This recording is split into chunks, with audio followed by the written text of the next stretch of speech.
Cricket media சார்பாக வருக என அன்போடு வரவேற்கிறேன். இந்த சேனல் தங்களுக்கு பிடித்திருந்தால் லைக் செய்யவும், ஷேர் செய்யவும், சப்ஸ்கிரைப் செய்து கொள்ளவும், பெல் பட்டனை கிளிக் செய்யவும். கிரிக்கெட் ஆர்வலர்கள் அனைவருக்கும் வணக்கம். பாயிண்ட்ஸ் டேபிளில் என்ன மாறுதல் ஏற்பட்டிருக்குன்னு பார்த்துருவோம். இதுவரை ஐபிஎல்லின் 49 போட்டிகள் முடிவடைந்துள்ளன. இன்றைக்கி 50வது போட்டி நடக்க இருக்கிறது. இதில் ஆர்சிபி முதலிடத்தில் 14 பாயிண்டில், பிபிகேஎஸ் 13 பாயிண்டில் இருக்காங்க, மும்பை இந்தியன்ஸ் 12 பாயிண்டில் இருக்காங்க, ஜிடி 12 பாயிண்டில் இருக்காங்க, டிசியும் 12 பாயிண்டில் இருக்குது, எல்எஸ்ஜி 10 பாயிண்ட்டு. அதனால் பல போட்டிகள் இனி வரக்கூடிய ஆட்டத்தை பொறுத்து தான் மேலே இருக்கவன் கீழே போகிறது, கீழே இருக்கவன் மேலே போகிறது. அவங்க ஜெயிக்கிறது மட்டும் இல்லாமல் எதிரணியோடைய வெற்றி தோல்வியும் கூட மற்ற அணிக்கு சாதகமாக பாதகமாக போக போகுதுங்கிறது தான் இனிமேல் வரக்கூடிய போட்டி முடிவுகள் சொல்லும். இன்றைக்கி போட்டியை பொறுத்தளவுக்கு 8ஆம் இடத்துல இருக்க ஆர்ஆரும் 3ஆம் இடத்துல இருக்க மும்பை இந்தியன்ஸும் மோதுது. இதற்கு முன்பாக நேற்றைய போட்டியில் என்ன ப்ளஸ் என்ன மைனஸ் நடந்ததுன்னு பார்ப்போம். சென்னை அணி வெற்றி பெறும்னு நாம் சொல்லியிருந்தோம். பட் ஆனால் பஞ்சாப் தான் ஜெயித்தது. அதற்கு காரணம் பஞ்சாபை பொறுத்தளவுக்கு சிறந்த வீரர்கள்னு நாம் கணித்தது Suresh Iyer, Josh Inglis, Nehal Wadhera, Marco Jansen, Yuzvendra Chahal, Harpreet Kaur இவங்கெல்லாம் சிறப்பாக செயல்படுவாங்க அந்த டீமுக்காக அப்படின்னு ஏற்கனவே நம்ம கணித்து சொல்லியிருந்தோம். இதில் சுரேஷ் ஐயர் பார்த்திங்கன்னா 72 ரன்கள் அடித்து அந்த அணியை காப்பாற்றினார் சேசிங்கில். அதே போல் பார்த்திங்கன்னா ஜாஸ் இங்கிலீஷ் நாட் அவுட்டு கடைசியில் தான் வந்தார், 6 பாலுக்கு 6 ரன் அடித்தார். நேகல் வதேரா நாம் கணித்த ஓவரில் அவுட் ஆகிட்டாலும் கூட அது மதீசா பத்திரானாகிட்ட தான் அவுட் ஆகியிருக்கார். அங்கே நல்லா கணிச்சிருந்தோம் சென்னைக்கு, அவர் கையில் அவுட் ஆகியிருக்காரு. இருந்தாலும் ஒரு 2 பேட்ஸ்மேன்கள் நம்ம கணித்த வீரர்கள் ஓரளவுக்கு நல்லா பண்ணியிருக்காங்கங்கிறது அந்த அணிக்கு கூடுதல் பலம். மார்க்கோ யான்சனும் கணிச்சிருந்தோம், அவர் 4 ரன்கள் கடைசியில் நாட் அவுட்டில் இருக்கார் அப்படிங்கிறதையும் நாம் சொல்லணும். அப்போ 3 பேர் இதில் வந்துட்டாங்க லிஸ்ட்டில். பஞ்சாப் கிங்ஸ் பவுலிங்கை பொறுத்தளவுக்கு மார்க்கோ யான்சன் 4 ஓவரில் 30 ரன் கொடுத்து 2 விக்கெட்டு நல்லா பண்ணுவார்னோம். அதே மாதிரி 2 விக்கெட்டு. யுஸ்வேந்திர சகல் 3 ஓவரில் 32 ரன் கொடுத்து 4 விக்கெட் எடுத்தார். இவர் தான் ஆட்டத்தோட டேர்னிங் பாயிண்ட். அந்த 19வது ஓவரில் 4 விக்கெட் எடுக்கலைன்னா இன்னும் சென்னையோட ஸ்கோர் 220 230 அளவுக்கு போகிறதுக்கு அமைப்பு இருந்தது. ஆனால் சகல் தன்னுடைய திறமையை எக்ஸ்பீரியன்ஸை காமிச்சிட்டார். ஹர்ப்ரீத் கௌரும் 2 ஓவருக்கு 21 ரன் 1 விக்கெட் எடுத்திருந்தார். அப்போ நம்ம கணித்த பேட்டர் பவுலர் நல்லா சிறப்பாக செயல்பட்டதுனால அந்த அணி வெற்றி பெற்றது. சென்னையை பொறுத்தளவுக்கு பார்த்திங்கன்னா ஷேக் ரஷீது, ஆயுஷ் மாத்ரே, எம்எஸ் தோனி பேட்டிங்கில் சிறப்பாக பண்ணுவாங்கன்னு பார்த்தோம். ஆனால் 3 பேரும் பேட்டிங்கில் சொதப்பிட்டாங்க. சிவம் துபேவும் சொதப்பிட்டார். பவுலிங்கில் மட்டும்தான் நூர் அகமது, மதீசா பத்திரானா ஓரளவுக்கு பண்ணாங்க.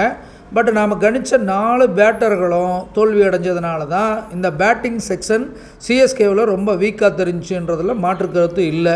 இங்கே ஸ்கோரும் பார்த்திங்கன்னா ஷேக் ரஷீது 11 ரனில் அவுட் ஆகிட்டார். ஆயுஷ் மாத்ரே அவரும் 7 ரனில் அவுட் ஆனார். சிவம் துபே 6 ரனில் அவுட் ஆனார். தோனி 11 ரன்னு. நம்ம கணிக்காத வீரர்களில் சாம் கரன் நல்லா விளாண்டார். ஆனால் அவருக்கும் நல்லா தான் இருந்தது. பட் அவரை இறக்குவாங்களா இறக்க மாட்டாங்களான்றதுனால தான் நான் நேற்று போடலை. அவர் கன்ஃபார்மாக இறங்குவார்னு தெரிஞ்சிருந்தால் நேற்று போட்டிருந்துருக்கலாம். பட் ஆனால் அது சிஎஸ்கே தோல்விக்கும் காரணமாக இருந்திருக்கு. அவரோட ஸ்கோர் அடித்தோமே. பவுலிங்கில் நூர் அகமது 1 விக்கெட்டு, மதீசா பத்திரானா 2 விக்கெட்டு. 4 ஓவருக்கு 45 ரன்னு கொடுத்துட்றாரு. எப்படியா இருந்தாலும் மதீசா பத்திரானா ஓவரில் ரன்னு போயிடுது. அதனால் ரன்னை கண்ட்ரோல் பண்ணி விக்கெட் எடுத்தால் தான் ஜெயிக்கிறதுக்கு வாய்ப்பாக இருக்கும். அது கொஞ்சம் மைனஸாகவே போயிட்டுருக்கு. மற்றபடி ரவீந்திர ஜடேஜா 1 விக்கெட்டு, கலீல் அகமது ஆரம்பத்தில் 2 விக்கெட்டு, அதெல்லாம் சிறப்பாக பண்ணாங்க. பட் என்ன தான் இருந்தாலும் மொத்தமாக பார்க்கும்போது பஞ்சாப் கிங்ஸு பேட்டிங் பவுலிங்கில் சிறப்பாக செயல்பட்டதால் தான் அந்த அணி வெற்றி பெற்றது. இன்றைய போட்டி 50வது போட்டி. ராஜஸ்தான் ராயல்ஸுக்கும் மும்பை இந்தியன்ஸுக்கும் இடையில் நடக்கக்கூடிய போட்டி. இது ஒரு பரபரப்பான போட்டியாக இருக்கும். சொந்த மைதானங்கிறது ஆர்ஆருக்கு பலம்.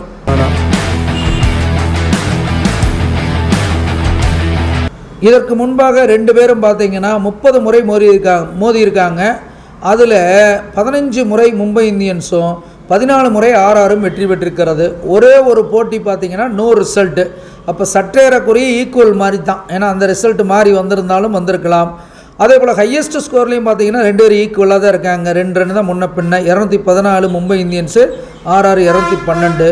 சுருண்டாலும் அதுலேயும் 2 பேர் ஈக்குவலாக தான் இருக்காங்க. மும்பை இந்தியன்ஸ் 92 ரன்னுக்குள்ளே ஆர்ஆருக்கு எதிராக சொல்கிறாங்க, இவங்க 90 ரன்னில் சொல்கிறாங்க. இந்த செக்மெண்ட்டு 2 பேர்த்துக்கும் ஈக்குவல். அணி பெயர் நியூமராலஜி. டீம் நேம் நியூமராலஜியை பொறுத்தளவுக்கு ராஜஸ்தான் ராயல்ஸு நியூமராலஜி 4, பிரமிடியன் 7 வர்றது அவ்வளோ சிறப்பு இல்லை. அந்த அணிக்கு பேடாக இருக்கிறது. அந்த நேம் மாற்றங்கள் செய்யணுங்கிறது தான் அந்த அணிக்கு நாம் சொல்ல வேண்டிய விஷயமா இருக்குது. மும்பை இந்தியன்ஸை பொறுத்தளவுக்கு நியூமராலஜி 2 பிரமிடியன் 1 வர்றதுனால வெரி குட். ஸோ அப்போ இந்த அணிகளை பொறுத்தளவுக்கு மும்பை இந்தியன்ஸு நல்லா தான் இருக்குது. அதனால் இந்த செக்மெண்ட்டுடைய வின்னராக மும்பை இந்தியன்ஸ் கருதப்படுகிறது.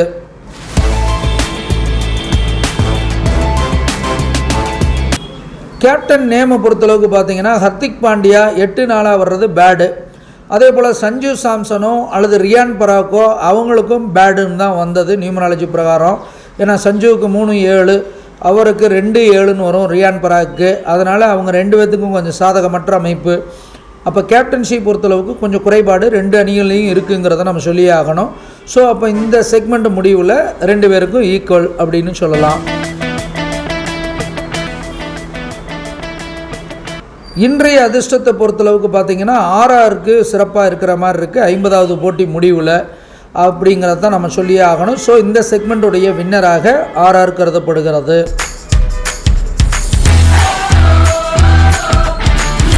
பிரசன்ன ஜாதகத்தை பொறுத்தளவுக்கு ஆர்ஆருடைய அதிபதி கதிர் பார்த்திங்கன்னா மும்பை இந்தியன்ஸ் தலைமையில உட்காந்து தன் வீட்டையே பார்க்குறது ஆர்ஆருக்கு பலம்.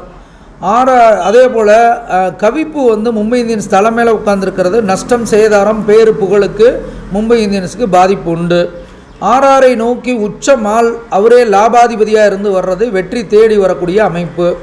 ஆனால் மும்பை இந்தியன்ஸ் நோக்கி பாம்பு வர்றது அவ்வளோ சிறப்பு இல்லை. அதுவும் பொன் பார்வை பெற்ற பாம்பாக இருக்கிறது ஓரளவுக்கு பலம். சேய் 11ஆம் இடத்துனால வெற்றிக்காக கடுமையாக போராடுவாங்க, அதிரடியாக விளையாடுவாங்க மும்பை இந்தியன்ஸு. மந்தன் இருக்கிறதுனால கொஞ்சம் குழப்பமாகி கடைசி நேரத்தில் ஆர்ஆர் வெற்றி வருவதற்கு வாய்ப்பு உண்டு இந்த செக்மெண்ட்டை பொறுத்தளவுக்கு. அடுத்து நஷ்ட ஜாதகத்தை பொறுத்தளவுக்கு ஆர்ஆருடைய அதிபதி உச்சம் பெறுவது ஆர்ஆருக்கு சிறப்பு. மும்பை இந்தியன்ஸோட அதிபதி நீச்சம் பெறுவது மும்பை இந்தியன்ஸுக்கு பலவீனம். ஆர்ஆருடைய அதிபதி மும்பை இந்தியன்ஸ் தலைமையில உச்சமாகிறதுனாலையும் அது பாக்கியஸ்தானம்ங்கிறதுனாலையும் ஆர்ஆருக்கு ஒரு விதமான அதிர்ஷ்டம் இருக்கிறது. மும்பை இந்தியன்ஸோட அதிபதி விரயமாகிறது, நீச்சமாகிறதுனால கொஞ்சம் அவங்க சுகம் பெறுவதில் தடை. அப்போ நஷ்ட ஜாதகத்தில் ஆர்ஆர் வெற்றி. அப்போ மீ அண்ட் யூ செக்ஷனில் 2 பேருக்கு ஈக்குவலாக இருந்தாலும் மும்பை இந்தியன்ஸ் ஒரு போட்டியில் லீடில் இருக்கனால Mumbai Indians. Team name Mumbai Indians, captain name equal. Today lucky RR, ஜாமக்கோல் ஆர்ஆர், நஷ்ட ஜாதகம் ஆர்ஆர். அதனால் இந்த செக்மெண்ட்டில் வந்து ஆர்ஆர் கொஞ்சம் பெட்டராக இருக்குது. ஜெய்ப்பூர் மைதானத்தில் விளையாடுறதுனால அந்த அணிக்கு வெற்றி ஓரளவுக்கு பலம் சாதகமாக இருக்குது ஆர்ஆருக்கு. இருந்தாலும் புதிய பையன், சின்ன பையன், பயம் அறியாமல் விளையாடுறான். அந்த எனர்ஜி வந்து டீமுக்கே இருக்கிறதுனால கொஞ்சம் வாழ்வா சாவா போட்டிங்கிறதுனால அந்த அணி நல்லா செயல்படுறதுக்கு வாய்ப்பு இருக்குது. ஆர்ஆருக்கு பலம். சிறந்த வீரர்கள் யாரெல்லாம் செயல்படுவாங்க அப்படின்னு பார்க்கும்போது மும்பை இந்தியன்ஸை பொறுத்தளவுக்கு Ryan Rickelton, Will Jacks, Suryakumar Yadav, Tilak Varma, Jasprit Bumrah, Karn Sharma இல்லைன்னா தீபக் சகர் 2 பேர்த்தில் ஒருத்தர் இவங்க சிறப்பாக செயல்பட வாய்ப்புண்டு. அதே போல் ஆர்ஆரை பொறுத்தளவுக்கு எஸ்எஸ்வி ஜெய்ஸ்வால், நிட்டிஷ் ராணா, துருவ் ஜுரேல், ஜாஃப்ரா ஆர்ச்சர், மகீஷ் தீக்ஷனா, ஆகாஷ் மத்வால் அல்லது ரியான் பராக் இவங்க 2 பேர்த்தில் ஒருத்தர். மீள் பார்வை இதுவரைக்கும் 49 போட்டி முடிஞ்சிருக்கு. அதில் 23 போட்டி நம்ம ஜெயிச்சிருக்கோம். வெற்றி சதவீதம் 47 தொடர்ந்து தக்க வச்சுக்கிட்டு இருக்கோம். போனதை விட 1% குறைஞ்சிருக்கு. இருந்தாலும் ஜாதகம் பார்க்க, படிக்க, எழுத அடியனை வாட்ஸ்அப்பில் தொடர்பு கொள்ள வேண்டுமாறு கேட்டுக்கொண்டு விடைபெறுகிறேன். நன்றி.